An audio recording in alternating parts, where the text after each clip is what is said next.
Facebook looks to the government to help censor viewpoints. The old guard Democrats clash with the socialists, and we check the mailbag. I'm Ben Shapiro. This is The Ben Shapiro Show.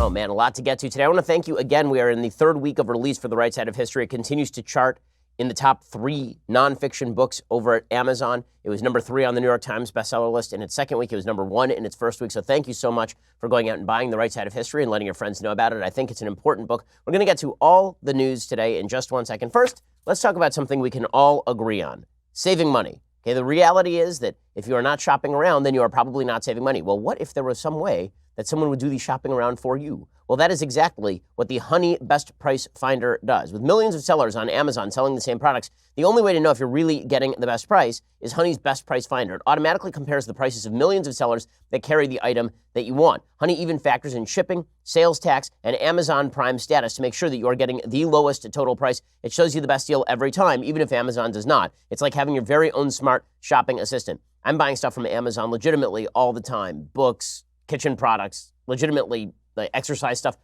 from Amazon all the time. I've saved a lot of money using Honey. And the beautiful thing about Honey is you don't even know that you're really using it until it just saves you money. More than 10 million people are using it. They have over 100,000 5-star reviews on the Google Chrome store.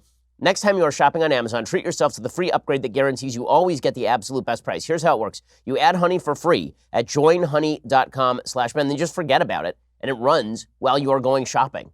I mean, it's really amazing. Go to joinhoney.com/Ben. Honey is the smart shopping assistant that helps you save time and money. Joinhoney.com/Ben, and you can add Honey for free when you use that /Ben. Joinhoney.com/Ben. Honey, the smart shopping assistant that helps you save time and money. So I do want to get to the 2020 presidential race, but I want to begin today with something that is really deeply troubling, and that is you're starting to see social media, instead of looking at the government as an opponent in its free speech mission, instead of looking at the government as a regulatory body that is seeking to quash its creativity, we have now moved from social media as capitalist countries to companies to social media as government-enabled companies. That is where these big companies are seeking to go. There's this grand failure to understand how exactly big business sometimes works. People tend to say, well, big business, rapacious, exploitative, capitalist pigs. Here's the reality. Big businesses are in the business of profit-seeking. When you have a giant government, and that giant government can increase your profit margins by issuing regulations, companies will work hand in glove with the government. Corporatism is not, in fact, fair use of the free market. It is not, in fact, use of the free market at all. It is use of the government to do your bidding for you. And once the government is so big that it can threaten your company, then many companies have a binary choice, and that is they can either work hand in glove with the government to help quash their competitors, and they can say they are friends to the government, or they can fight the government. And you see this historically with, for example, the car companies. So Henry Ford famously resisted the unionization efforts at Ford. He resisted the government cram-downs of the FDR administration. He did not want to abide by their rules and regulations, and he fought them tooth and nail, whereas other car companies just went along with the government, and Ford kept losing market share because of all of that. Well, the same thing is happening right now in the social media sphere. Basically, there are all these major social media companies, and the government actors see power in regulating a lot of these major companies. And so the major companies have 2 choices. One is they can fight the government. They can go to the public and say, listen, you need to tell the government to lay off and leave us alone. Or the easier path is often to go to the government and say, listen, regulate us. But when you do regulate us, understand that what you're really doing is regulating everybody else who is smaller. This was a lot of the net neutrality debate. There were major companies on both sides of that debate. Google, for example, was very much in favor of net neutrality because it prevented broadband carriers from charging them for things that it essentially crowded lower down competitors out of the search engine market. That's why Google was in favor of net neutrality. It wasn't out of any goodness of their heart or anything. Big companies have an interest in working hand in glove with the government. Well, the latest company to do this is, of course, Facebook. So Facebook is now begging the government to censor it. I am not kidding you. Facebook wants censorship at this point. So Mark Zuckerberg was on with George Stephanopoulos, and he says that he wants the federal government to regulate speech. Why? Because he recognizes that Facebook is getting beaten up for its own failures to, on the one hand, censor speech, and on the other hand, they censor too much speech. So what he wants to do is kick the responsibility over to the federal government and thereby remove himself from the process. This is what he says to George Stephanopoulos. He poses this in terms of the public good. He says, I want more regulation in my company. Whenever somebody who's the head of a company says, I want the government to regulate my company, understand there's an ulterior motive. And the ulterior motive is almost always, I want the government to do something that will make my bottom line more lucrative while shielding me from the government's actual intervention. Here's Zuckerberg doing exactly that.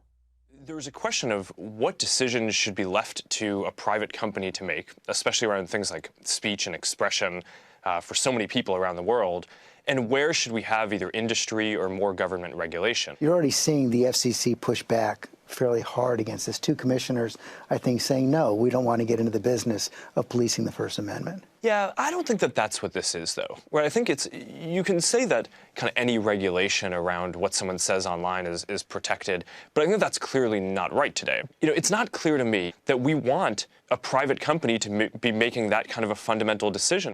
Well, this is really funny because Zuckerberg, like a year ago, was saying that's the kind of decision that we will make. We will take responsibility for these decisions. And that's because he was called onto the Hill by Republicans and Democrats, and then he was run through the ringer about all the stuff that was appearing on Facebook. Now, his correct answer should have been to say to Congress, hey, guys, it's not my business what appears on Facebook. Facebook is just a platform.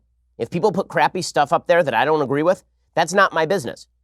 You know, I would prefer they not say that. I would prefer that people rebut that. But I am not going to sit there as the giant social media censor and shut down messages I don't like. The good that I have provided for American citizens and people around the world is a forum where they can exchange ideas. The good is not my particular perspective on politics.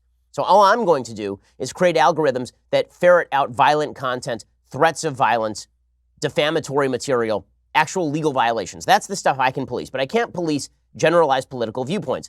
But that is not what the government wanted from Zuckerberg. So Zuckerberg is responding by trying to kick the ball back to government. He's trying to say to government, okay, fine.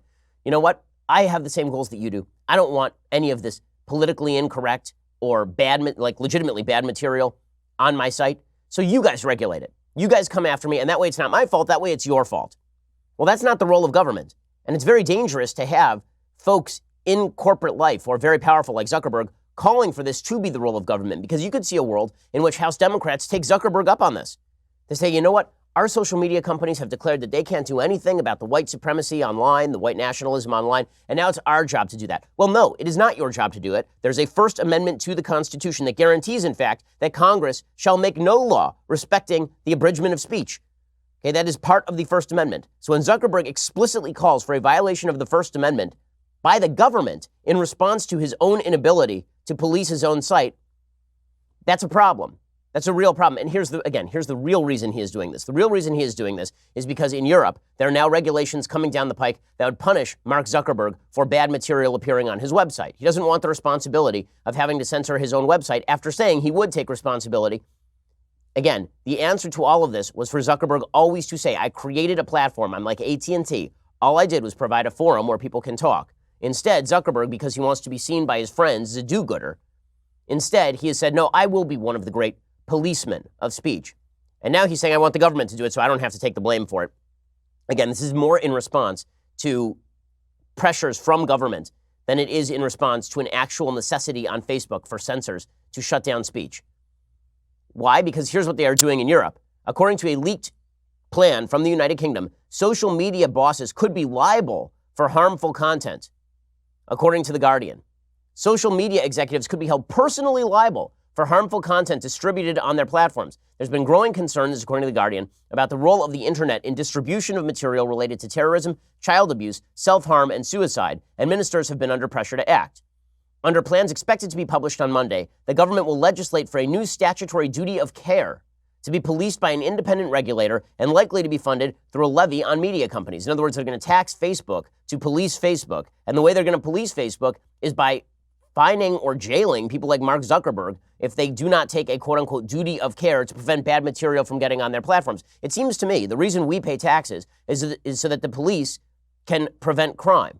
We don't shut down phone lines because criminals often use phones, and we don't hold AT&T responsible for criminals using their phones. It is obvious that we have been treating these social media companies not as common carriers, not as platforms. Instead, we have been treating them as actual editorial sites, and that's why they're seeking to blame people like Zuckerberg. The regulator likely initially to be something called Ofcom, but in the longer term, a new body, will have the power to impose substantial fines against companies that breach their duty of care and to hold individual executives personally liable. The debate has been sharpened in recent months by the case of the British teenager Molly Russell and the issues raised by the Christchurch shootings. Molly's parents said she killed herself partly because of self-harm images viewed on social media. Okay, well, self-harm images are not threats of violence. They're horrible, they're terrible, but it is up to individual people not to look at things that are going to hurt you unless it is an actual attempt to hurt you. Right? The rights come along with duties. Rights come along with responsibilities. If we as individuals can't be trusted to participate in a free speech society, the answer isn't to curb free speech. The answer is that we better do some introspection and figure out how we are utilizing our free speech in a bad way. Other proposals in the online harm white paper include government powers to direct the regulator on specific issues such as terrorist activity or child sexual exploitation, annual transparency costs or transparency reports from social media companies disclosing the prevalence of harmful content on their platforms. What exactly constitutes harmful content? Are we going to have the U.S. government determining what content is harmful, especially when in New Zealand they're legitimately attempting to prosecute people for reading a manifesto online? Is that something we want in the United States? The manifesto is evil of the Christchurch shooter. Do we want people prosecuted for downloading it and reading it so that they know what's bad? Do we want the same people who think that it is a good thing that Jordan Peterson's book was temporarily banned from White Coals, a bookseller in New Zealand, over the Christchurch shooting? Those would be the same people sitting on boards like this. And that is what Mark Zuckerberg is calling for. It's incredibly dangerous. In Europe, obviously, they don't have the same sort of free speech protections, which is one of the reasons I'm incredibly glad I'm an American. Both right and left in Europe are far more comfortable with curbing free speech than we are in the United States. Theresa May has repeatedly raised the issue of online harm. The government has gradually shifted its position in Britain from favoring voluntary self-regulation to backing tougher enforcement. And why is this good for Zuckerberg? Because now Zuckerberg can simply say, it's not in my hands. The government is regulating it. I just have to comply with government regulations. All the free speech issues are kicked over to the government level. The only losers in this, American citizens and citizens abroad, who are now subject to the government deciding what messages they can and cannot see. This is dangerous stuff. And Zuckerberg is not the creator of the danger, but he is complicit in the increase of the danger if he doesn't stand up for the free speech, the sort of free speech basis for the platform that he built in the first place. We'll get to more of this in just a second. The tech companies caving to kind of social justice warriors and then looking to hand it over to government. It's pretty amazing. We'll get to it in 1 second. First, let's talk about your sleep quality. There's nobody on the planet like you, so why would you buy a generic mattress built for everyone else? Helix Sleep has built a quiz. It takes 2 minutes to complete. They use the answers to match your body type and sleep preferences to the perfect mattress, whether you're a side sleeper or a hot sleeper, whether you like a plush or a firm bed. With Helix, there's no more guessing and no more confusion. Just go to helixsleep.com/Ben. Take their 2-minute sleep quiz. They will match you to a mattress that will give you the best sleep of your life. For couples, Helix can even split that mattress down the middle, providing individual support needs and feel preferences for each side. They've got a 10-year warranty. You get to try it out for 100 nights, risk-free. These mattresses are incredibly comfortable. My wife and I have one. We took the 2-minute sleep quiz. They personalized a mattress just for us, and then we jump on every night. It is fantastic. It is incredibly comfortable. It's so good that I got one for my sister for her wedding as well. Right now, Helix is offering up to $125 off all mattress orders. Get up to $125 off at helixsleep.com/Ben. That's helixsleep.com/Ben for up to $125 off your mattress order. helixsleep.com/Ben. Go check them out right now. helixsleep.com/Ben. They are fantastic. Really, I mean, the mattresses are incredibly comfortable and not nearly as expensive as some of the stuff that's worse that you're going to get at a mattress store. Alrighty, speaking of social media companies botching their job, Google on Thursday announced that it opted to disband its newly formed Artificial Intelligence Ethics Council following aggressive pushback from more than 2,000 Google employees. What happened? Well, a Google spokesperson in a statement said Google is going back to its drawing board. Why? It became clear that in the current environment, the council can't function as we wanted. So we are ending the council. We're going back to the drawing board. Google had announced its new AI ethics board, a body tasked with serving as an ethical check on Google's AI technology production last week. The board was immediately met with controversy as thousands of Google employees and hundreds of external petitioners took issue with one of the board's members, who they said had an anti-trans and anti-immigrant record. Who was this? Kay Cole James, who's president of the Heritage Foundation. That is a mainstream conservative organization, and Kay Cole James is about as mainstream a conservative as you can find. But because she believes that men are men and women are women, and she believes that we should have border security, this means that she cannot be present in a hearing between multiple viewpoints about AI ethics. A petition from Google employees, signed by almost 2,400 of them, said by appointing James, Google elevates and endorses her views, implying that hers is a valid perspective worthy of inclusion in its decision-making. This is unacceptable. In other words, her views are not even valid. They are not even valid. So what did Google do? Instead of standing up to the own internal mob, these are all their employees, instead of them standing up to their own internal mob and just saying, guys, cool your jets. We have a wide variety of perspectives on this panel. This is a mainstream conservative. Pound sand. Instead, they caved and they disbanded their own board. These tech companies are they're just cowards. They're legitimately cowards. They won't stand up for freedom of speech or diversity of opinion on their own internal boards, let alone in their public policy. And now they are calling for the government to come in and regulate. And of course, who will that affect the most? It'll affect alternatives. Because if you regulate Google or you regulate Facebook, let's say that there's a new Google or Facebook who wants to come up, and they don't want to regulate speech in the same way that Facebook and Google do. They want to have a broader platform. It's too late. The government's already regulated the entire industry. So it's now impossible for you to actually create an alternative to Facebook or Google. Once the government regulates this sort of stuff, by the way, then you are looking at true monopoly. You really are. People have said, well, shouldn't we break up Google or break up Facebook? And I've always said, no, these are private companies. Rivals can crop up. And those rivals could take a different viewpoint on how to build an algorithm or what kind of free speech to allow. Right? It's a private company. Once the government regulates, that is no longer the case. Then you have to start regulating these things like monopolies because effectively they are. The AI Ethics Council is over and we did this together, the Googlers Against Transphobia account tweeted. So many people answered the call to stand against transphobia. We thank you for your support and unwillingness to compromise on hate. One of the council's members dropped out almost immediately after the council was announced. Leading behavior economist and privacy researcher Alessandro Acquisti last week tweeted, I'd like to share that I've declined the invitation to the council. While I'm devoted to research grappling with key ethical issues of fairness, rights, and inclusion in AI, I don't believe this is the right forum for me. On Wednesday, another one of the council members, Luciano Florida, a leading AI expert, wrote that James's inclusion was a grave error and sends the wrong message. In other words, any conservative cannot be part of the Google board.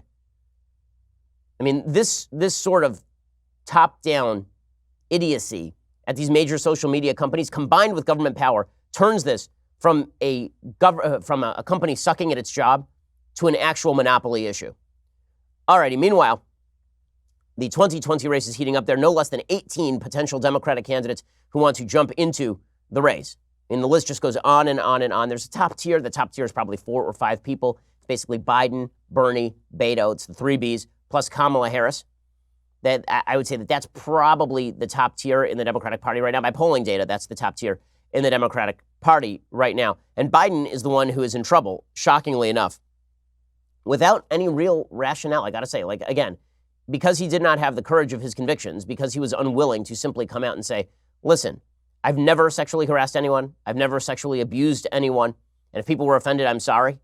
I'm just a physically affectionate guy. Instead of him just saying that and letting it go, he had to kowtow to the mob. It's not going to stop. Once you kowtow to the mob, it never stops, ever. You never apologize to the mob is the rule of modern American politics. If you don't apologize to the mob like Ralph Northam, you're still governor of Virginia.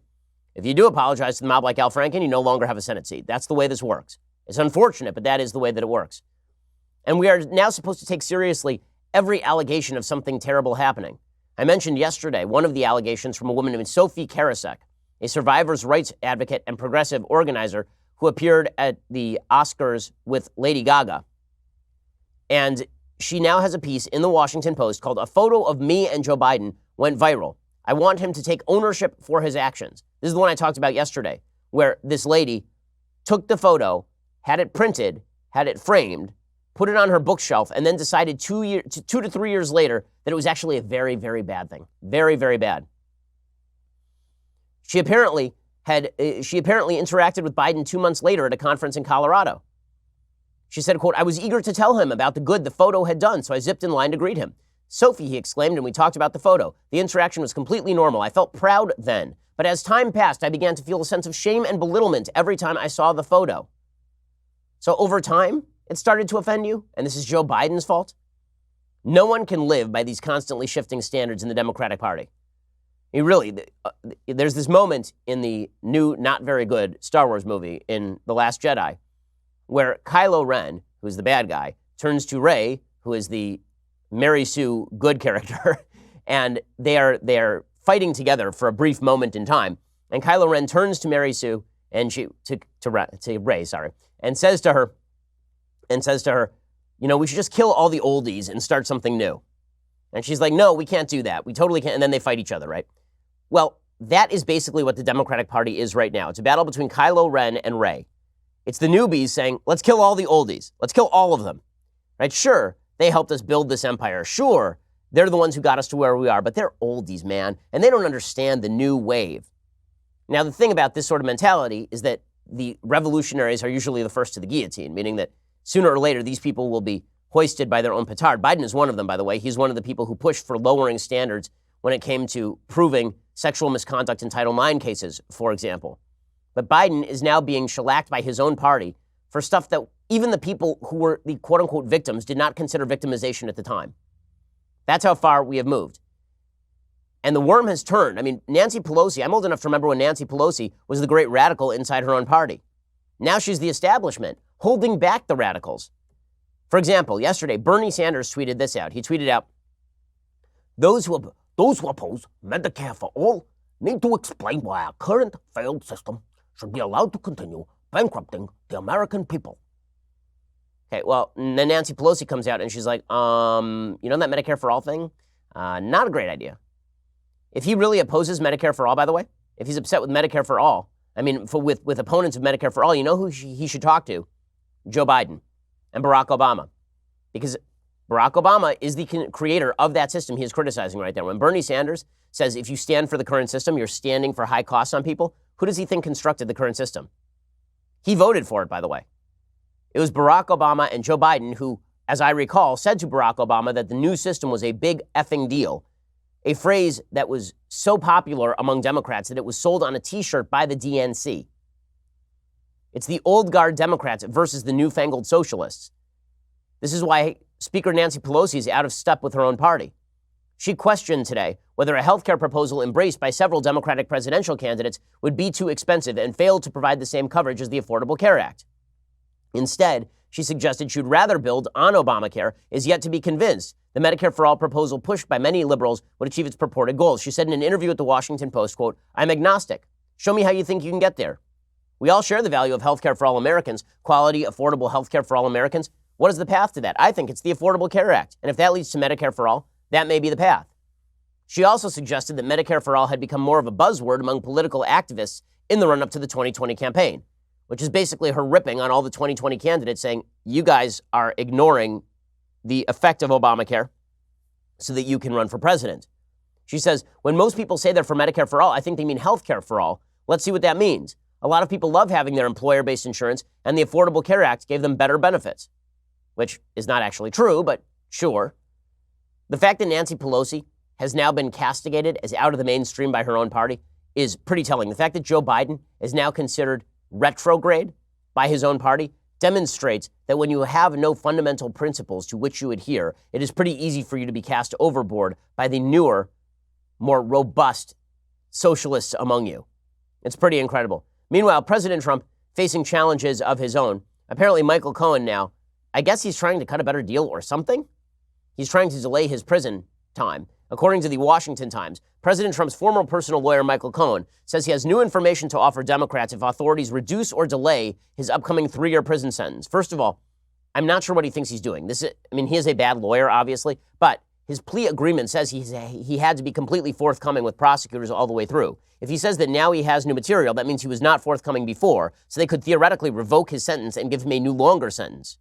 In a letter to lawmakers on Thursday, Cohen's attorneys say he has discovered substantial files on a hard drive that could help investigations of the president. So now he's trying to become a hero of the resistance. The hard drive is said to include over 14 million files consisting of all emails, voice recordings, images, and attachments from Cohen's computers and phones. But Cohen has already testified that he has no actual evidence of Russian collusion, even though he is trying to float such evidence now to Democrats. According to a memo that he apparently sent to Democrats, he said that he would provide significant value to the various congressional oversight and investigation committees. Honestly, this may be more of a threat to Democrats than it is to Trump, because Cohen probably doesn't have much that is new, but Democrats could continue to spiral down this hole and never recover. If they focus in here, I'm not sure that's a smart strategy for them. In just a second, got to give you the Jussie Smollett update, and then we'll get to some mailbagging because it's Friday.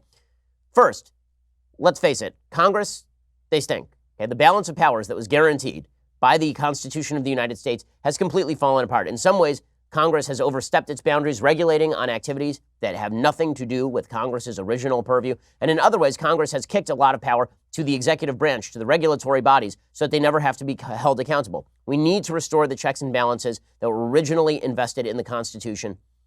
The only way to do that is to call a convention of states where we, the people, can propose amendments. Those would be amendments that could force changes to the current balance of power, that could restrict the power of the federal government to intervene in your life. Can you imagine the look on the faces of federal regulators and members of Congress when they realize they can no longer control your life as they once wanted to? Calling a convention of states is the only way to get the job done. There are already 3.8 million people with us on this and more every day. So join me and Mark Meckler and go to conventionofstates.com/Ben. Go sign the petition today. I know there are people who worry about a runaway convention. The fact is that every amendment still has to be approved by 2/3 of the states. So that's really not an issue. Go to conventionofstates.com/Ben. Sign the petition today. That is conventionofstates.com/Ben. Help restore the original constitutional checks and balances that ensured limited government and our freedom. Go to conventionofstates.com/Ben. Again, almost 4 million people with us on this already. Go to conventionofstates.com/Ben and check it out right now, because obviously that balance of power does need to be restored at the first available opportunity. Already, I think, 13 states have approved the Convention of States? So go check it out right now and become part of the fight. conventionofstates.com/Ben. All right, Jussie Smollett update. So apparently, Jussie Smollett has now refused to pay. Chicago had sent Jussie Smollett a bill for like $130,000, which, by the way, he can afford to pay. He made apparently about $100,000 an episode from Empire. Well, now the city of Chicago is going to sue him. Last week, the Cook County State Attorney, they dropped 16 counts against Smollett, of course. The decision caused an uproar in Chicago. Mayor Rahm Emanuel and other officials blasted the prosecutor's office. 2 days later, the city's Department of Law sent Smollett a bill in the amount of $130,000 and gave him a week to pay up. That deadline expired on Thursday afternoon. The law department issued a statement saying it was drafting a lawsuit. They said Mr. Smollett has refused to reimburse the city of Chicago for the cost of police overtime spent investigating his false police report on January 29th, 2019. The law department is now drafting a civil complaint that will be filed in the Circuit Court of Cook County. The law department will file the suit in the near future. As part of this legal action, the law department will pursue the full measure of damages allowed under the ordinance. Smollett, of course, had falsely claimed that he was jumped while walking on the street at 2 a.m. on the way back from Subway by two white guys wearing red hats who used racial and homophobic slurs and shouted that it was MAGA country. And now he is going to be sued for $130,000. Meanwhile, the real scandal here is the prosecutor in this particular case, Kim Foxx, who has significant political connections to Team Obama. Yesterday, the police union called on Kim Foxx to resign her job. We are here today. We're very grateful for the top police officials who are here with one united voice to demand the resignation of Cook County State's Attorney Kimberly Foxx. This is not just about Jussie Smollett. This is about many cases in the Cook County system that have gone unprosecuted or having charges reduced. And what she's doing is she's enabling the offenders. The bad guys are not being held accountable. So today we're here to ask State's Attorney Foxx to do the right thing, to step down and resign from her position. A commonly held position among the police chiefs all over the city of Chicago. Suburban police chiefs and the Fraternal Order of Police called out Kim Foxx yesterday, and they suggested that she needed to resign over the case. A group of suburban police chiefs joined with the Chicago Fraternal Order of Police. They gave her a vote of no confidence Thursday. The Fraternal Order of Police President Kevin Graham and some other 30 suburban police leaders took it a step further. They called on Foxx to resign, and that's what you just heard. Foxx's office would not respond. They said, "I was elected by the people of Cook County to pursue community safety, prevent harm, and uphold the values of fairness and equal justice. I'm proud of my record in doing that. I plan to do so through the end of my term, and if the people will it, into the future." Graham said the union's issues with Foxx's office didn't start with Jussie Smollett. He expressed frustration that Foxx's office had dropped murder charges against Gabriel Salash and Arturo Reyes in late 2017 after a judge threw out their confessions. At the time, Foxx's then top assistant said the office still believed the two had fatally stabbed a couple in their Bucktown neighborhood home in 1998, but had no choice to dismiss the charges after the judge discredited testimony by a retired detective. Since mid-2016, about a dozen convictions tied to that particular detective had been thrown out of court because of allegations that the former detective beat suspects and coerced confessions. Apparently, Foxx, this ticked off the Fraternal Order of Police. So, listen, the Chicago Police Department has had a bevy of problems But that's really not the case when it comes to this particular case. This particular Smollett case was interviewed all the way down to the ground. And the fact that Kim Foxx decided not to prosecute is pretty astonishing. Meanwhile, speaking of law and order, the situation on the border continues to degrade. The crisis on the border continues to move ahead. We spoke yesterday on the radio show with a member of the Border Patrol down in San Diego who said that the crisis was essentially historic. He said he'd never really seen much like this. Tens of thousands of people descending on the border en masse. President Trump doesn't really know what to do because nobody knows what to do. Nobody really knows what to do. So the fact is that Democrats are not providing the funding. President Trump needs the funding in order to secure the border. And media are now beginning to cover this. And so what do Democrats do? Do they take seriously the problems at the border? No, of course they don't take seriously the problems at the border. So Lawrence Jones is a reporter for Fox News. Okay, he went down to the border and he put on a flak jacket. And the reason he put on a flak jacket is because in this particular area, there had been a case of 12 Mexican Marines wounded in a shootout in the nearby area. This is like a couple of weeks ago. Right? This is March 26, 2018 from the Associated Press. A Mexican Marine and 4 suspected gunmen were killed during a coordinated series of ambushes against Marine patrols in a northern Mexico border city, authorities reported on Sunday. So Lawrence Jones goes down there, and he is told by the Border Patrol, put on this flak jacket because we just don't know what we're going to encounter out there. So what does AOC do, naturally? Fresh-faced Alexandra Ocasio-Cortez, very fresh, very face. She tweeted out, does live from the border mean Party City? Fox is really out here doing the most on a budget to make the border look more dangerous than it is. And then she tweeted the laughing, crying emoji, as though the border is not a dangerous place. Well, Lawrence Jones responded. He said, yeah, it is, and there's a reason I am wearing this bulletproof vest. The Border Patrol agent that's standing right here keeping us safe told me to put it on to keep us safe here. What people don't understand is that we control this side of the border, but the cartel controls the other side of the border. So there's been gunfights. I'm going in danger with these Border Patrol agents to report on this story. If the public doesn't know that over the last 2.5 years, there has been an uptick over 200% of violence against these agents. And so in order to do my job and the border agents' to do their job, I had to come with this vest that they supplied. Okay, this is obviously true. Okay, I've talked to people who are serving down at the border, and what they've told me is there are cases where the cartels who are on the other side of the border, they've got binoculars, they've got eyes on a lot of the Border Patrol agents. They will figure out who they are, and then they will call up their hotel rooms and threaten them. So this idea that the border is a perfectly safe place, that's the myth. That's the myth, that the border is a perfectly safe. You literally have an organized criminal outfit that has killed legitimately thousands and thousands of people in Mexico sitting right on the other side of that border. And we're supposed to believe that it's somehow out of bounds for a reporter to wear a flak vest? It's just insane. It's just insane. You know, Howard Schultz, who turns out to be maybe the only reasonable person in the 2018 race. I mean, this is amazing. The former CEO of Starbucks, one of the few sane people apparently running for office. And he's sane because he's really not from a political party at this point. He pointed out yesterday on Fox News that President Trump is correct on securing the border, which is obviously and eminently true. President Trump is correct, and the Republican leadership is correct, that we need fierce, strict levels of control on that border to keep bad people from coming in. Illegal immigrants should not come in. I don't want to get into a wall or anything, but I agree we should fund whatever we need to do to secure the border.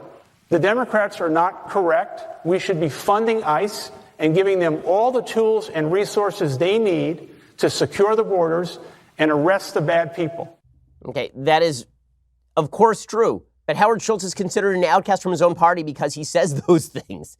I mean, the Democrats' response to this effectively is not only should we not police the border, we should catch and release everybody. And when we release them, what should we do? What should we do with them? How are we going to integrate them into the American economy? We should teach them coding. I am not kidding you. Ro Khanna, who is a congressperson from out here in California, Democratic congressperson from out here in California, he says that what we need to do is bring everybody through and then we can teach them coding. Why is this the solution to everything except for journalism? If you say to a journalist on Twitter, learn to code, they will suspend you. If you're a congressperson who says we should teach illegal immigrants, many of whom do not have a high school education, how to code, then this is somehow a solution to the border crisis. There's no doubt that the numbers of people coming over has increased. That's a fact. Vanderbilt has done a study that one of the real reasons that people are coming over is an increase in violence. I believe we need to have U.S. aid programs that are working, that are decreasing the violence there, that are teaching people about coding so people stay there, so folks aren't coming across the border. So we're going to teach them to code in Honduras is the idea here? Yeah, good solutions, guys. Well, really, well done. That's definitely going to fix things. Okay, in a second, we will get to the mailbag. First, let's talk about how you can alleviate that back pain. So it may sound kind of weird, but hanging upside down is actually a pretty great way to decompress the back and joints after a workout and boost recovery. You may not know it, but I work out on a regular basis. This is why I am just ripped. But that means that sometimes my back hurts after a workout, and I need inversion therapy. It uses gravity and your own body weight to decompress the spine and release tension in your shoulders, neck, and joints. Over 3 million people have put their trust in Teeter. The Teeter inversion table is the best inversion table on the market. They've been the best known name in inversion tables since 1981, and they are offering a great deal just for my listeners. For a limited time, you can get a brand new 2019 Teeter Fit Spine inversion table model with bonus accessories and a free pair of gravity boots so you can invert at home or take the boots with you to the gym. Teeter inversion tables have thousands of reviews on Amazon with an average 4.6 star rating. And with this deal, you will get $150 off when you go to teeter.com/Ben. That is TEETER.com/Ben. You also get free shipping, free returns, a 60-day money-back guarantee. So what exactly are you waiting for? There's no risk to try it out. Remember, you can only get that new 2019 Teeter Fit Spine inversion table plus a free pair of gravity boots by going to teeter.com/Ben. That's TEETER.com/Ben. I love Teeter. You will too. Teeter.com/Ben. TEETER.com/Ben. Go check it out right now. Okay, in a second, we're going to get to the mailbag. But first, I need to remind you that as a thank you to our Daily Wire annual subscribers, we are giving a shout out to a different subscriber every Friday. Today, EJ Cronin on Instagram. We are thanking you for supporting what we do. In this photo, it appears that one of EJ's students came in with her Leftist Tears tumbler, and EJ put her in a choke because she wouldn't share the tumbler with him. She now realizes that chokes, like facts, do not care about your feeling. EJ, thank you for being a subscriber. We really appreciate it. If you want a chance at being featured on the show, become a Daily Wire annual subscriber. Post a photo of your Leftist Tears tumbler on Twitter or Instagram. Go check it out right now. Also, make sure that you subscribe for $9.99 a month or $99 a year. When you do, you get all the various glories we have talked about so many times. You get to join the show for 2 hours in the afternoon. We sometimes answer questions during the breaks. We answer questions in the mailbag. We give you early access to the Sunday special, which this week is Andrew Yang. I think it's one of our best Sunday specials ever. You get early access. You get that on Saturday, plus questions that you haven't heard behind the paywall, all sorts of goodies. And you know, we really appreciate your subscribership. So let's get to the mailbag. Today, we are not actually cutting off the YouTube stream, so congratulations to you. Right, same thing with Facebook. So let's do some mailbag. Josiah says, hi, Ben. I listened to much of your conversation with Joe Rogan. When you were talking about decriminalizing marijuana, it makes me wonder how to sell this to religious communities. I had a good conversation with my pastor about it. While I think he made a great point in saying if we were to vote for decriminalization or legalization, he felt he would be signaling approval for the usage. I tried to rebut by saying when we do things the right way or God's way, it works. The war on drugs is a complete failure. I said it was sinful because we as Christians weren't being a good steward of God's money or resources. Though he agreed, he would refuse to ever vote to decriminalize or legalize marijuana. Most of the parishioners in my church are much less open-minded to that conversation. I respect people's moral opposition. It just seems like a giant waste of money to me. Do most people in your synagogue disagree with you? Well, I would say that there's a pretty broad disagreement in my synagogue and in religious communities generally about decriminalization of marijuana. So what is a good way to convince the religious community that the government is obviously not competent enough to deal with the issue? Well, I think that the first thing that you have to recognize is that just because something is bad doesn't mean that the government gets to regulate it. I do not like using the government as the imprimatur of appropriate behavior. I don't think that's the government's role. And in fact, I think it's been a huge mistake for conservatives to use government action as a sort of moral substitute for social disapproval. So we disapprove of something, therefore we pass a law against it, and then we use that law to crack down on the behavior. And then when we fail at cracking down on the behavior, then we legalize the behavior, and now the moral imprimatur is taken away, and people think it's okay to do something. I don't think that's how we should view things. I don't think politicians are moral leaders. I don't think that laws are about installing a quote-unquote moral system. They're about preventing harm to others. Installing moral systems is something you do in your home. Installing moral systems is something you do in your religious community. Yes, there's more of an onus on churches to take responsibility for their members when it comes to the use of marijuana or overuse or abuse of marijuana.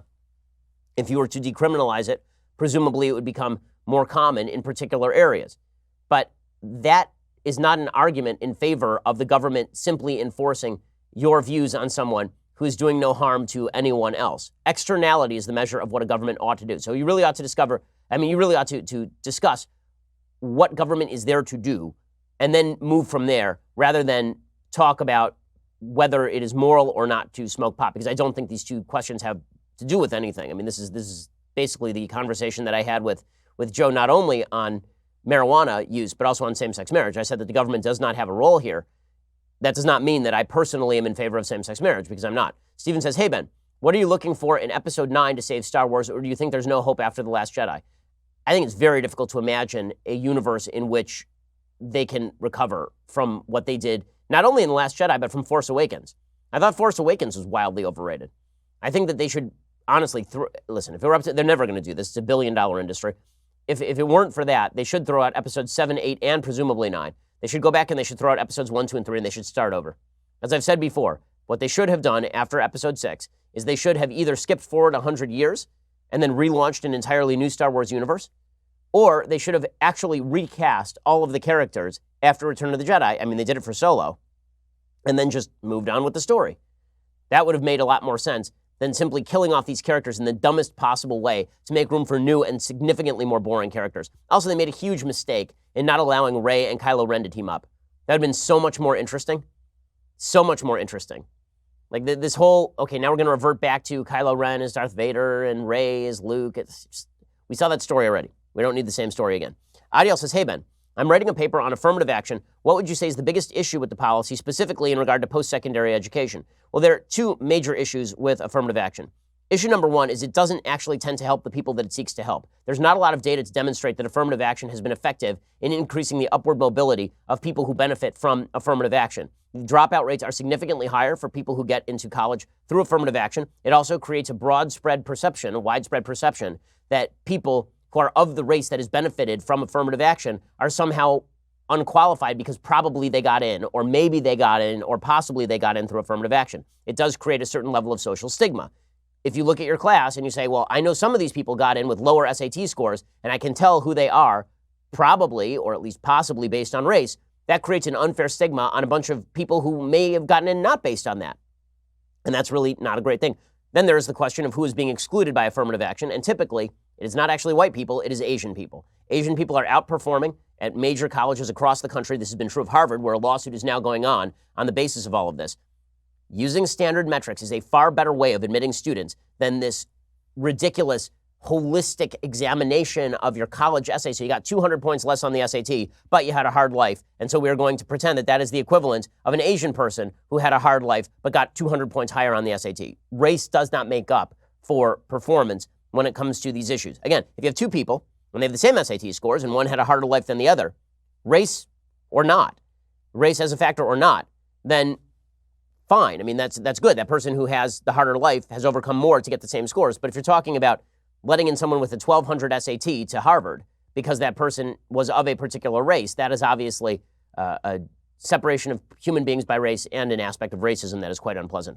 Navisha says, hey, Ben, I've been a fan for years. Out here in the Socialist Republic of Canada, it is more than the weather that is bleak in our future. I know you don't follow Canadian politics, who could really, but I'd like to know what, given the limited information you have now, what would you want for a Canadian conservatism in the future? Well, I think that a Canadian conservatism would start by pushing back against a lot of the free speech encroachments that have happened in places like British Columbia, where you could theoretically be prosecuted for violating particular political beliefs. The same thing is true, I believe, in Ontario with Bill C-16. I would start there and push back against the idea that the government gets to cram down on people what to think or how to raise their children. It's very, very dangerous stuff. Socialized medicine obviously won't be touched in Canada because once people are given what they see as an entitlement, they are very loath to give it up. But obviously, socialized medicine in Canada has some serious, serious problems. Such serious problems that a part of Canada was forced to recently open up the private market because people simply were not getting the care that they needed from Canada's public market. Lower taxes, obviously, would be a factor in driving more business to Canada. I mean, I don't want to rip on Canada too much. I think Canada is a pretty great place, but those are a few corrections. Jonathan says, hey, Ben, longtime listener, first-time subscriber. I have a cousin who attends USC. She loves her time there. However, she's afraid she's a diehard Ben Shapiro subscriber because she's afraid of being criticized. I know her story is not the only one. That breaks my heart. I live in Texas. I'm starting to feel the same pressures, especially from Robert Francis supporters. That would be better. Do you see any end to conservatives having to hide what they think in order to keep their friends? Thank you for your hard work. Keep up the good work. Well, no, I don't see an end to that. In fact, I see a censorious left that is looking to harm people who disagree. I have a great story about this, in fact, from the College Fix today. Quote, one evening last September, a Michigan State student, university, awoke from his nap to see his roommate sitting at his computer. There was a video playing, and the student realized his roommate was watching a video of conservative commentator Ben Shapiro. The newly awoken student then took to his own computer to file a complaint with the administration's bias reporting system against his roommate for watching the Shapiro video. Ben Shapiro is known for his inflammatory speech that criticizes and attacks the African American community, the student wrote in his report against his roommate. I'd like to see any evidence that I have attacked the African American community, like legitimate evidence. He said, I thought hate had no place on MSU's campus, yet MSU has roomed me with someone who supports hate speech, spelled S-P-E-A-C-H. Okay, Shapiro is a popular conservative pundit, says the College Fix, whose appearances on college campuses are frequently accompanied with protests. In response, the university tasked an investigator to look into the matter who is told to work for a room change if the claimant would like one. First of all, if I were the other student, I'd be like, yeah, get this person out of here because this person is crazy. You know, if my roommate in college were watching Rachel Maddow, I wouldn't file a complaint. And that's a near human rights violation, for goodness sake. But no, the tolerance is not going to be extended anytime soon. Raphael says, hey, Ben, I agree that abortion is a sin and immoral. However, in my opinion, the government should allow it with proper education in cases of rape. The argument that it is the person's responsibility since they did not use contraceptives and they chose to have sex does not apply in rapes. What is the pro-life position in this case?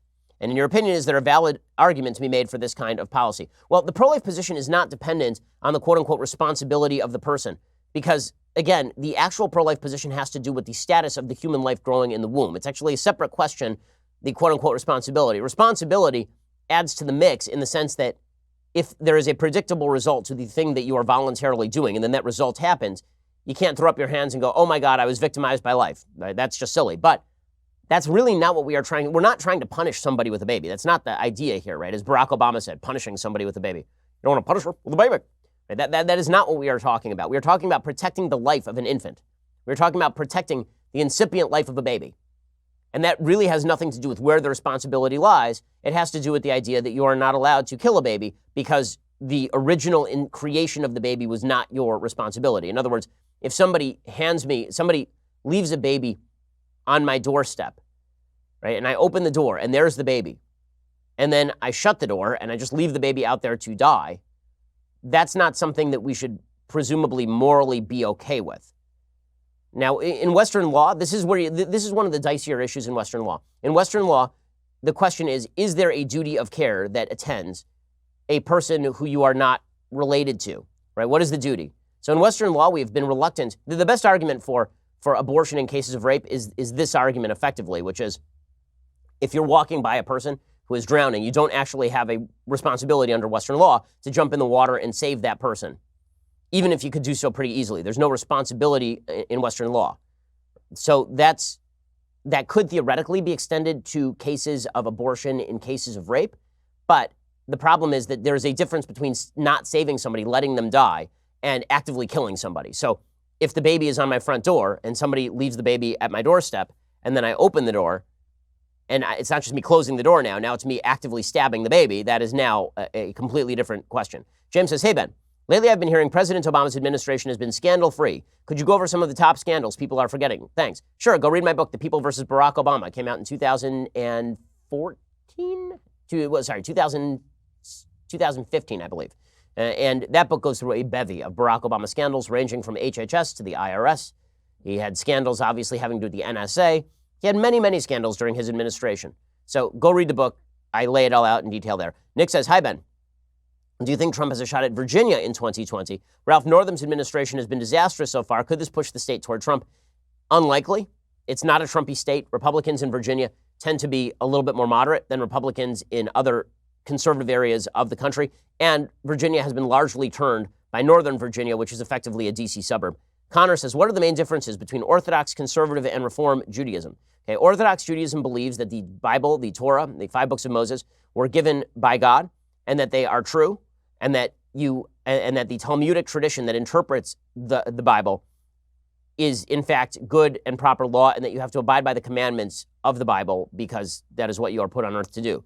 Conservative Judaism original conservative Judaism said that basically the Bible may have been God-inspired and that we could abrogate a lot of the laws because those laws are no longer relevant, and said that the rabbinic tradition is not nearly as important as it has been in Orthodox Judaism for a long time. And Reform Judaism, honestly, I'm not sure even what the doctrine of Reform Judaism is at this point. They say that the Torah may not have been biblically and may not have been God-inspired.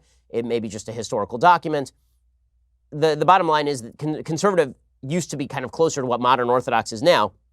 Now conservative Judaism has fallen into disrepair and moved toward Reform Judaism. The only growing area of Judaism right now is the Orthodox community. Glenn says, Dear Mr. Shapiro, with all the left's talk about abolishing the Electoral College, I haven't heard about anyone talking about the infringement of states' rights. Are there implications in that move to strip the states of their status? Well, certainly there is an attempt to downgrade particular states, right? Nobody would spend time in Wisconsin or in Michigan or in Pennsylvania outside of the major urban areas if it were just a popular vote. And this is one of the big arguments in favor of the Electoral College, is that if you want to have a country that holds together across a disparate population, you do need to give a certain level of outsized impact to people who don't live in city centers, or those people are simply going to say, listen, leave me alone. I'm going to break away. I'm not interested in listening to what the people from the big city want to do with my life. We're not part of the same community. One of the things that keeps communities together is a certain level of care that is taken for people who are living outside these sort of city centers and levers of power. Let's see. Tori says, hey, Ben, love the show. As you know, the left has pushed this idea that men and women are completely the same and that all gender roles are socially constructed. I do believe there are gender roles that are socially constructed, but I also believe a lot of feminine and masculine attributes are human nature. Can you say which gender roles you consider to be socially constructed and which you believe are influenced by biology? Well, you can tell which gender roles are socially constructed and which are influenced by biology by looking cross-culturally. So the fact is that women tend to be more caring and affectionate. They tend to be more interested in interpersonal relationships. Men tend to be obsessed with objects and things and mechanisms. The male tendency toward aggression and violence is documented not just in the human species, but also in virtually all mammalian species. These are things that are hardcore embedded. The sort of cultural outgrowths of that have manifested in various modes of dress. Obviously, the notion that women are more nurturing, that women are less physically aggressive has manifested in sort of prettier garments for women in most cultures, for example. But as far as gender roles that are sort of constructed, well, I mean, the idea that women were not supposed to work at all was an exaggeration of a perceived gender binary. And so the idea was that women are more likely to want to be in the home, and they're the ones who bear and rear children. There's a certain biological truth to that, but that was taken to the extreme by saying, well, women shouldn't work outside the home, and obviously that's stupid. So what has very often happened is that gender roles are based in reality, but then they are pushed too far to the point where they become oppressive. That's what has happened very often. Patrick says, hey, Ben, I wanted to ask you about the anti-Israel attitudes on college campuses. When I was in college, I took a course on the Israeli-Palestinian conflict, and looking back, it was basically anti-Israel propaganda. Shocker. This is what happens on college campuses. However, at the time, I was a pretty far-left student. I bought into it more readily. Only after learning about the conflict in more detail did I see the truth. My question to you is, A, why do you think anti-Israel and pro-Palestinian attitudes dominate leftist college campuses? And B, what can people who support Israel do to combat it? Also, any book recommendations about the conflict you know would be great. Okay, a couple of book recommendations. There's one by Mitchell Bard called Myths and Facts. There's also a really good book out by David Brogg right now about Israel's history, so go search that. I think it's called Reclaiming Israel's History, I think is what it's called. That one is a very good read. Those are a couple of basic history books on the conflict. If you want deeper history books on the conflict, Michael Oren has written several on the various Israeli wars. There's a great book called The Prime Ministers about a person who was present during virtually all of Israel's history, writing about it, and it's really readable and interesting. So go check all of that out. The reason that anti-Israel and pro-Palestinian attitudes dominate leftist college campuses is because the left has a widespread view that anytime you see a rich person and a poor person, the rich person is responsible for the poor person's misery. And so when they look to the Middle East and they see a westernized, liberal, powerful country like Israel juxtaposed with a hellhole like the Gaza Strip, where a terrorist group is in charge, they want to attribute that to Israeli exploitation, despite the fact that Israel abandoned the Gaza Strip in 2005, despite the fact that the vast majority of Palestinians have been living under direct Palestinian control for the last 20 years. This is somehow Israel's fault, even though Palestinian terror groups keep being elected and controlling the governments in these areas. It's a very convenient baton to wield against the Jewish state, which, after all, seeks to survive only. As Dennis Prager is fond of saying, if Israel put down all of its guns tomorrow, there would be no Israel. If the Palestinians put down all their guns tomorrow, there would be a Palestinian state. Alrighty, let's get to some things I like and then some things that I don't. So first thing that I like today, there's a movie that came out and was largely ignored called Vox Lux. Now, I understand why it wasn't a popular movie, but it is one of the best takes on the depredations of Hollywood and modern culture that I've seen in a very long time. The basic premise of the film is that there's a young girl who is going to school in the late 90s, and her classroom is shot up in a Columbine-style attack, and she herself is shot. And when she recovers, she sings a song at a memorial service, and it becomes popular, and she ends up becoming a pop star. And the movie is basically about how she falls apart as a human being thanks to the predations of Hollywood and the music industry, and how we as a society have decided to gloss over many of our problems with this sort of happy talk of pop music, the sort of the ersatz happiness that pop music is supposed to represent. It's kind of a deep meditation. It's not an enjoyable movie, but it is a really interesting movie.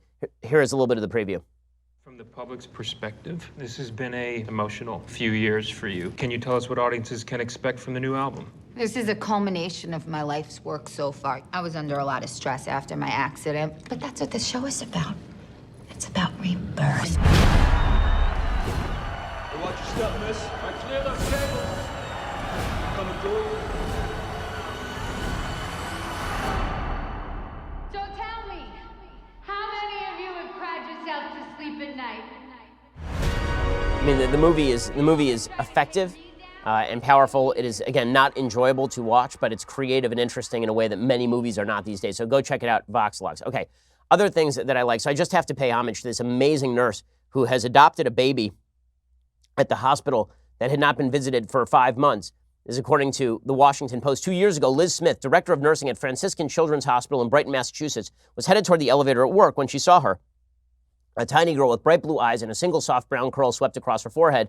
"Who's this beautiful angel?" Smith asked the nurse who was wheeling the infant down the hall. "Her name is Giselle," the nurse told her. The infant, a ward of the state, had been at the hospital for 5 months, but Smith had never seen her before. Smith learned that Giselle, then 8 months old, had been born premature at another hospital in July 2016, weighing just under 2 pounds. She had neonatal abstinence syndrome, a result of her birth mother using heroin, cocaine, and meth during pregnancy. The state of Massachusetts took custody of Giselle when she was 3 months old and transferred her to Franciscan Children's because her lungs needed specialized care and she had a feeding tube. The baby didn't have a single visitor in 5 months at the hospital. Social service workers were trying to place her in foster care. And so Smith decided to foster the baby and become her mother. She adopted the baby, which is just an amazing thing. You know, folks who adopt are the great unsung heroes in our society. They truly are. It's an amazing, amazing act of charity. It's a gift to the child, and it's a gift to our society when people adopt. This nurse is an amazing human being, and thank God. There's so many, I know many parents who have adopted. They're doing something absolutely incredible and providing for every baby who requires a chance at a successful life. Adoption needs to be made easier in the country and needs to be facilitated by the state in a better possible way. Okay, one final thing that I like. So as you know, I talk on the show a lot about Birch Gold. They're one of our sponsors. And one of their representatives stopped by yesterday to talk to me about the future of the economy. Here's what that sounded like. Well, here we are on Things I Like, and one of the things that I like, as you know, is Birch Gold Group. We talk about them all the time, so much so that people have memes about us in Birch Gold Group. Well, joining us from Birch Gold Group today is Philip Patrick. He is the Senior Precious Metal Specialist over at Birch Gold Group. Philip, thanks so much for stopping by. Thanks for having me. So let's start with this. There's been a lot of talk in recent months about the inversion of the yield curve. What exactly does that mean, and what does that indicate for the future of the economy? I mean, it's a really key sign that we have some tough times to come. Essentially, the yield curve charts interest rates on bonds, short versus long term. And in a normal climate, what you expect to see is shorter term bonds will carry lower interest rates, longer term bonds, higher interest rates. And it's for obvious reasons, right? I loan somebody money today, assess their credit worthiness. The chances of default in 3 months, fairly slim. 10 years, a lot of unforeseen circumstances. So I'll typically look for a higher interest rate. That's a normal climate with the yield curve. What we've seen recently, of course, back in December, some of those metrics started to invert. Now, what that means is shorter term bonds will carry higher interest rates than longer term bonds. So it's a complete reversal of that trend. negative sign, right? Because what it implies is that in the short term, people don't see opportunity, right? Bad things are to come, so they're happy to tie their money up longer term, even if it's at a lower interest rate. A very negative sign. So what are some of the other signs that we've been seeing? I've seen a number of reports about employment slowing. What are some of the other signs that you're seeing in the economy about a sort of slowdown in the economy that we might be expecting here? Look, a lot of key metrics are reflecting bubbles and some bad things to come. We mentioned price to earning ratios last time I was here. Something we've been looking at very closely recently is something called a smart money flow index. It's a Bloomberg chart, and essentially it's designed to track institutional money flows in and out of the stock market. And what we're seeing is a lot of institutional money last year and carrying on into this year flooding out of the Dow Jones. So a really, really big sign of tough things to come. What I think is even more interesting about the chart, it goes back to 1992, and it seems to show the uncanny ability of institutional investors to get out, because we saw the same trend before the crash in 2008, same trend before the crash in 2000. So a signal of tough things to come. So Philip, what exactly can we do to prepare for the possibility of an economic slowdown? Look, I think a big part of it is staying informed, right? We're talking about looking at certain metrics. I think a lot of people like to bury their head in the sand, quite frankly, and that can be a dangerous thing. It's not hugely complicated. It's a case of understanding where opportunity exists, and I think making preemptive moves. And as you and I have discussed, I think precious metals for a portion of one's portfolio in a climate like this can work really, really well. They're contrarian in nature. So the idea is if we see losses on one portion, it should be the same climate driving growth in contrarian assets so that losses could be mitigated. And this is what people mean by diversification. When people talk about diversification, you're not talking about everybody taking all their money and putting it into precious metals. You're talking about you should have your eggs in more than one basket, effectively. Absolutely correct. You wouldn't recommend anyone taking all eggs and putting them in any one basket, but it's diversification. It's a measure of a hedge. That's exactly what we're talking about. So when it comes to precious metals, how have they performed historically versus the market, particularly in down times?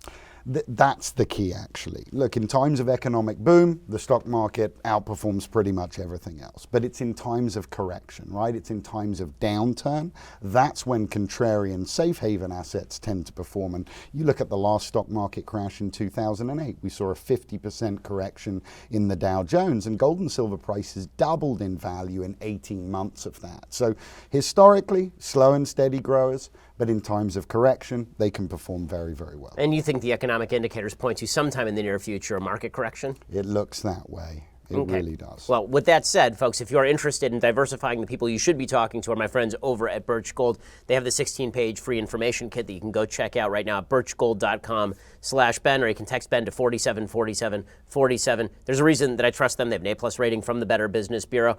And there's a reason we advertise with them. They advertise with us, and that's because of that mutual trust relationship. They're folks that you can trust. They're going to tell you the truth about how much your money you should put in. They're not going to try and oversell you. Go check them out right now at birchgold.com. And Philip, thanks so much for stopping by. Really appreciate your time. Folks, check out Birch Gold Group at birchgold.com/Ben.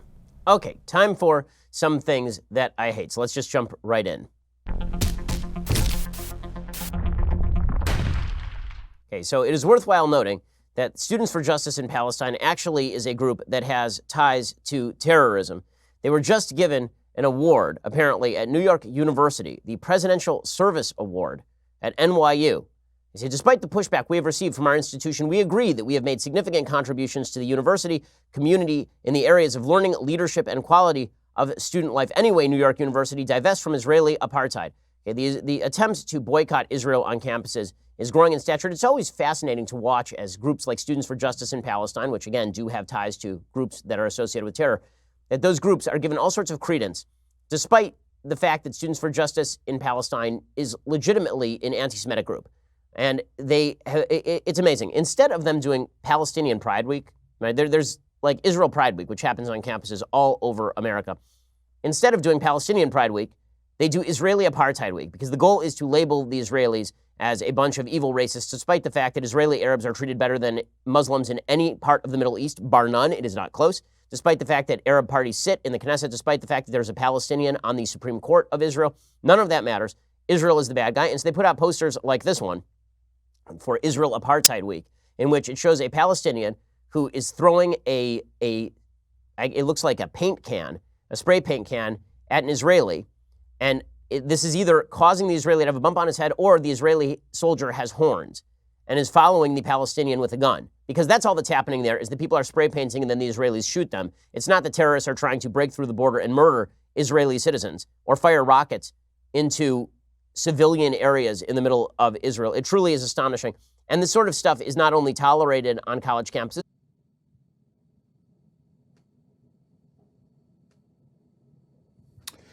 So I had a great time at Boston University last night. Next stop will be Baylor University, which I was told last night that, Boston University, Baylor University, the real BU is Boston. They were very clear about that. So I'll be there next Tuesday, and I suspect that will not be quite as easygoing as it was here in Boston, which was nice. Interesting enough, I come up here to Boston, to a liberal area, secular school, and there's no problem at all. It's perfectly respectful. There were some people that showed up at the talk that disagreed, but we had a respectful exchange. But then going to Texas, to a Christian school, that's where there's apparently going to be. That SJB has been involved in a number of incidents on college campuses throughout the country, including members of UC Irvine's SJP getting arrested for violent verbal disruptions of a presentation by Dr. Michael Oren, the former Israeli ambassador to the United States. Things are very ugly in the anti-Israel community on college campuses, and that is something worth taking note of. Okay, well, we will be back a little bit later this afternoon with 2 additional hours. Also, this weekend, make sure to check out our Sunday special with Andrew Yang. It really is, I think, fascinating and interesting Democratic presidential candidate. We hope to have more Democratic presidential candidates on if they will allow us to interview them. It's a really nice discussion. I think you'll find it interesting and informative. So go check that out as well. And make sure you're looking for some weekend reading. Go check out The Right Side of History, my New York Times bestseller, my #1 national bestseller. Go check it out right now. And we will see you here either later today or next week. I'm Ben Shapiro. This is The Ben Shapiro Show.